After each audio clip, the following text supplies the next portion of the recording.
Good morning. Today's video is probably going to be a little emotional. It's crayons to crow's feet. And of course, I'm talking about my lifetime friends. I have two friends that I've known basically since I was in the cradle. Our birthdays are each about 3 months apart. And our parents were all friends. We lived on the same block, and so we grew up together. And in fact, one of my friends, her mother and father stood up with my mother and father when they got married. So it's multi-generational. But anyway, there's something so special about having lifetime friends. You look back when you're young, and I can remember all of the times we had when we were growing up and so many adventures. I remember when we were young, my mother planned a slumber party for us, and it was so fun because she didn't buy the snacks and then just lay them out. She actually had all of us go in our pajamas to the grocery store so that we could pick out our own treats. And that is just a lasting memory for me.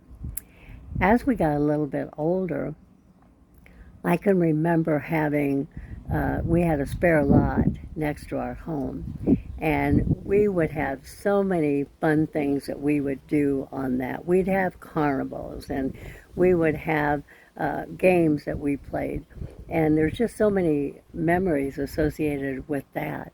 And then as we got older, it was all about boyfriends and scooping the loop and that type of thing.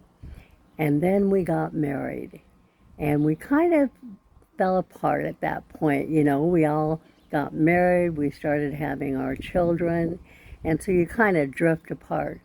But we didn't really. We reconnected probably about 10, 15 years ago. And we had seen each other periodically before that, but 10 or 15 years ago, we decided, well, we're actually going to stay in contact. We're going to try to get together once a month and enjoy ourselves. But the great things about friends is they know everything about you, especially lifetime friends. They know the good, the bad, and the ugly, and they love you anyway. And these people are so dear to my heart.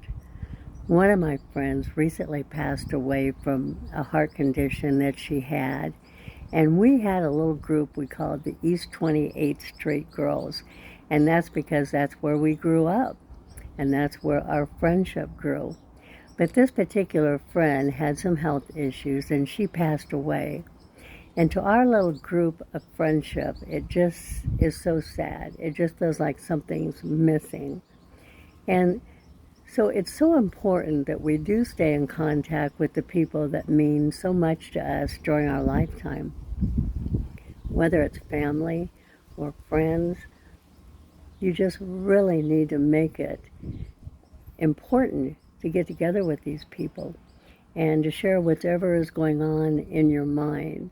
And I can tell you, when we get together, we laugh harder than I've ever laughed in my life, just rethinking things that we did in our youth, and silly things and dangerous things and that type of thing. So things we probably wouldn't tell our parents about for sure.